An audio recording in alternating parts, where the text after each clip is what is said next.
Hello guys, welcome back to the channel. In today's video, I'm going to show you how to get Jelly Gem Mutation in Garden Game of Roblox Bizzy Bee event update. Okay, let's get into it guys. I'm going to show you how the Jelly Gem Mutation looks like. This one. This flower has the Jelly Gem Mutation.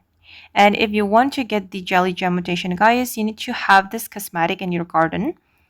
It's called the Royal Jelly Fountain.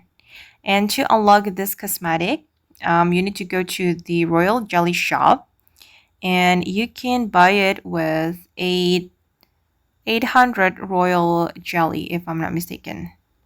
Okay, it's out of stock right now, so we need to wait.